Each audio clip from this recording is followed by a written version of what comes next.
Tout le livre d'Esther joue sur les contrastes. Et ce chapitre 5 ne fait pas exception. Esther est présentée comme un modèle de discernement et de sagesse, d'humilité aussi. La suite du texte la met en contraste avec Aman. Il avait déjà été honoré par le roi, il est à nouveau honoré, mais cette fois par l'impératrice.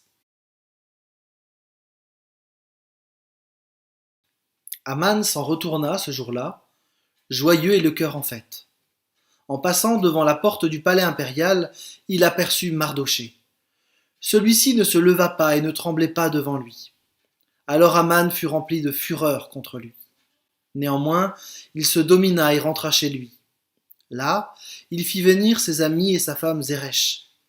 Il leur décrivit longuement ses richesses prestigieuses, leur parla de ses nombreux fils et de tous les honneurs dont l'empereur l'avait comblé en l'élevant à un rang supérieur aux ministres et à tous les hauts fonctionnaires impériaux.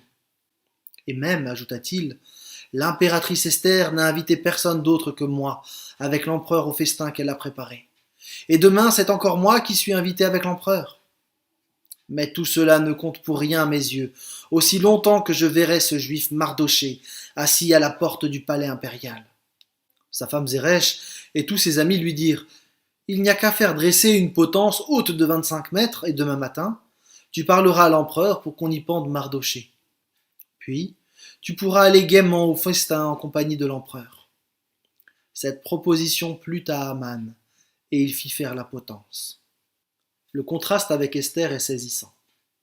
Aman est décrit de deux manières. Son orgueil ressort très nettement de ce texte. Il décrit sa grandeur devant ses ennemis, il glorifie son prestige, beaucoup de richesses et des fils. Il faut savoir que pour les Perses, après la gloire d'une victoire remportée sur un champ de bataille, un grand nombre de fils constituait le plus grand des honneurs. Aman profite aussi d'un statut particulier, apprécié de l'empereur, apprécié de l'impératrice. C'est une personnalité qui compte dans l'Empire perse. En même temps que l'orgueil est mis en avant, Aman est décrit comme un homme instable, joyeux puis furieux, inquiet mais aussi vantard, capricieux et agressif. Il devient complètement fou en réalisant qu'un homme ne tremble pas devant lui. Au verset 13, s'étale son orgueil absurde. Tout ce que j'ai n'est rien, ce qui compte c'est la mort de Mardochée. Sa haine contre les Juifs est telle qu'il ne peut supporter leur présence à la porte du palais. Pour redorer ce portrait, la Bible présente sa douce épouse, charmante, ou pas, Zeresh, dont le nom dérive d'un mot qui veut dire or. Cette épouse est manifestement tout aussi violente que son mari. Elle propose la construction d'une potence aussi haute que les murailles de la ville, 50 coudées, 25 mètres, pour pouvoir y pendre Mardochée. La hauteur est tout à fait plausible. En effet, nous savons par l'archéologie et l'histoire qu'en Perse, les traîtres et les conspirateurs étaient exécutés par pendaison, et que la hauteur de la potence était proportionnelle à la honte qu'on voulait leur infliger. En étant visible de n'importe où, cette potence servira d'avertissement pour tous et serait le symbole que le grand vizir, en tant que numéro 2 de l'Empire, est le plus puissant de tous les vizirs. C'est lui qui commande et personne n'osera plus jamais se mettre en travers de sa route. Évidemment, cette proposition plaît à Aman, qui ordonne la mise en œuvre immédiate de cette potence. C'est ici que la tension entre Aman et Mardochée atteint son paroxysme. L'orgueil d'Aman est monstrueux, abject. À nouveau, nous ne pouvons pas économiser un regard critique sur nous-mêmes en considérant cet homme. En cette période de pandémie, il est d'abord surprenant que par orgueil, certains se sentent intouchables, invulnérables et bravent le confinement en affirmant que le Covid-19 n'est qu'un virus anodin et que de toute manière ils ne seront jamais touchés. Orgueil fou de certains humains qui ne veulent pas accepter les limites qui sont les nôtres. Nous sommes fragiles. Nous pouvons refuser les évidences, mais un si petit virus peut nous tuer. Et il déstabilise le monde entier. Ce truc qu'on ne voit pas fait chuter des économies mondiales. Quand nous faisons face à nos limites, c'est difficile d'admettre que nous ne sommes pas tout-puissants, que nous sommes si fragiles. Le Covid-19, comme toutes les catastrophes naturelles, sont des événements qui devraient nous obliger à considérer la petitesse de nos vies, nous amener à nous poser des questions plus profondes. Est-ce que la vie se limite à ces 100 années passées sur Terre? Et s'il y avait plus? Et s'il y avait un Dieu qui voulait me donner beaucoup plus? Et si ce Dieu existait, ne voudrait-il pas communiquer avec moi? N'aurait-il pas laissé un texte quelque part? Et si ce Dieu était le Dieu de la Bible, qui s'est montré en Jésus-Christ? Beaucoup d'hommes et de femmes ne veulent pas considérer ces questions, même simplement les entendre ou y réfléchir un tout petit peu. Nombreux sont ceux qui donnent une réponse a priori. D'autres, parfois ce sont les mêmes, vivent leur vie dans l'agitation, dans les activités, parfois même dans l'activisme, pour combler les vides de l'existence et fuir ces questions. On se remplit alors de produits de divertissement et la vie passe, jour après jour, semaine après semaine, remplie de vide, manière de masquer le temps qui passe et qui nous conduit inexorablement vers la mort. L'orgueil de l'homme refuse de voir ce qui est pourtant une évidence. La vie humaine est limitée. Selon ce que nous dit la Bible, la vie n'est qu'un passage vers autre chose, vers une réalité plus grande, qui peut être aussi plus belle, joyeuse et festive. Il ne s'agit pas là de dénigrer notre vie terrestre, mais de la remettre à sa juste place. Or, notre orgueil nous aveugle et nous amène à penser que nous savons tout, que nous avons tout vu et que tout est là. Mais il y a plus, beaucoup plus.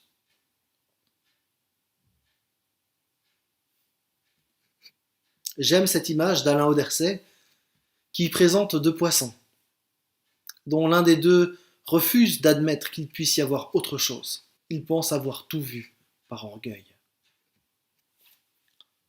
Réfléchissons un instant. Ce virus qui a complètement chamboulé le monde n'était pas connu il y a à peine 6 mois. Nous ne savons pas grand-chose de lui. C'est ce qui déstabilise en fait tout le monde. Si nous ne sommes pas en capacité de comprendre un virus de 2 centièmes de micron, comment pourrions-nous comprendre tous les mystères du monde créés par un Dieu infini? Dieu ne nous a pas laissés sans réponse. Et même si nous ne savons pas tout, nous avons quelques éléments utiles pour notre vie. Encore faut-il accepter de se laisser conduire par ce Dieu qui nous aime. Ces réponses, il les a données dans la Bible, qui focalise toute notre attention sur une seule personne, Jésus-Christ. C'est lui la clé de toute l'histoire des hommes et de toute notre histoire sur Terre. Et là, souvent notre orgueil reprend le dessus, comme chez Aman. Parce que si Aman a construit une potence pour ne pas être confronté à ses limites, nous, les humains, nous avons construit une croix pour y fixer Jésus-Christ et nous débarrasser de celui qui affirmait être le seul chemin, la vérité et la vie. Sa résurrection à Pâques démontra qu'il est bien sans limite. Et à sa suite, il nous invite à une vie nouvelle, une vie après la mort, une vie qui se poursuit bien au-delà de la tombe. L'exclusivisme de Jésus remet en question nos certitudes, notre orgueil. Car s'il est le Fils de Dieu, le seul chemin et la vérité, en fait, je n'ai plus le choix. Je dois réaliser que j'ai besoin de lui, que je suis limité, et qu'il est le seul qui peut me donner la vie éternelle.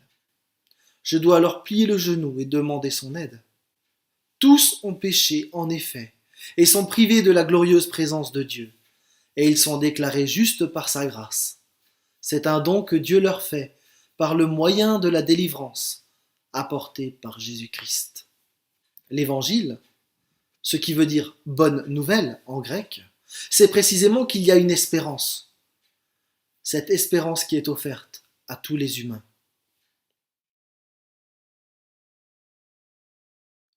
Aman, avec son orgueil et son agitation, nous dresse le portrait d'une humanité privée d'espérance, une humanité éloignée de Dieu. Son exemple contraste avec celui d'Esther. Le texte nous invite à une forme de choix. D'un côté, nous approcher de Dieu, lui faire confiance et agir avec sagesse et discernement, ou continuer notre route par orgueil dans l'agitation maladive de notre monde, sans tenir compte de l'Éternel. Le texte nous invite à faire le bon choix et à nous approcher de Dieu. La plupart des chrétiens qui commentent le chapitre 5 d'Esther insiste sur la comparaison que l'on peut faire entre Esther, qui s'approche de l'empereur, et un humain qui s'approche de Dieu. Évidemment, la comparaison permet de marquer des différences très nettes. Esther s'est approchée d'un homme fier et imbu de sa personne. Quand nous nous approchons de Dieu, nous avons affaire à un Dieu d'amour et de grâce. Esther n'a pas été appelée, elle a décidé de venir contre toute attente. Par contre, nous sommes tous invités par Dieu. On peut aussi mentionner que dans le cas d'Esther, la loi des Mèdes et des Perses était inflexible. Esther méritait la mort. C'est seulement parce que l'empereur lui a tendu son sceptre d'or qu'Esther a eu la vie sauve. Tout était lié à la décision de l'empereur qui a fait ce geste. Esther ne pouvait rien faire pour se sauver elle-même. De même, c'est par la grâce de Dieu seul que nous sommes sauvés. Nous n'avons aucun mérite. La reine Esther avait la loi contre elle. Nous avons des promesses. Beaucoup de promesses. Des promesses qui sont en notre faveur et qui nous assurent du bon accueil que Dieu veut nous faire, parce qu'il nous aime. Esther n'a eu aucun ami sur qui compter, ou qui aurait pu plaider en sa faveur. Elle avait même un ennemi redoutable dans l'entourage de l'empereur. Nous avons non seulement un Dieu qui nous aime, mais aussi un avocat auprès du Père, quelqu'un qui a donné sa vie pour nous et qui intercède pour nous, Jésus-Christ. Et Jésus-Christ fait tout pour que nous puissions être en présence de Dieu. La comparaison est intéressante et elle nous invite à réaliser une fois de plus le privilège que nous pouvons vivre en tant que chrétiens et qui est accessible pour celui ou celle qui ne croit pas encore. Il y a toutefois un autre élément dans le texte qui pourrait encore être mis en avant. Nous l'avons déjà dit, dans le livre d'Esther, le nom de Dieu n'apparaît pas. Il n'est pas mentionné, comme s'il était invisible, et pourtant, son action est réelle dans tous les chapitres. Le livre parle de Dieu, même si à première lecture il semble absent. On peut donc dire des choses à son sujet. D'abord, on peut parler du Dieu protecteur. Esther risquait sa vie et est toujours vivante après son audience, surprise. Ce n'était pas gagné, et c'est sans aucun doute Dieu qui a préservé sa vie. Surtout que le texte apporte une précision très riche de sens. En effet, au verset 2, le texte précise que l'empereur fut touché par Esther avant même qu'elle ne dise quoi que ce soit. S'il est juste de mentionner la sagesse et le discernement de la jeune Esther, il faut surtout mentionner que c'est Dieu qui a touché le cœur de l'empereur et qui a permis que la demande d'Esther aboutisse. Deuxième élément, c'est que Dieu est souverain.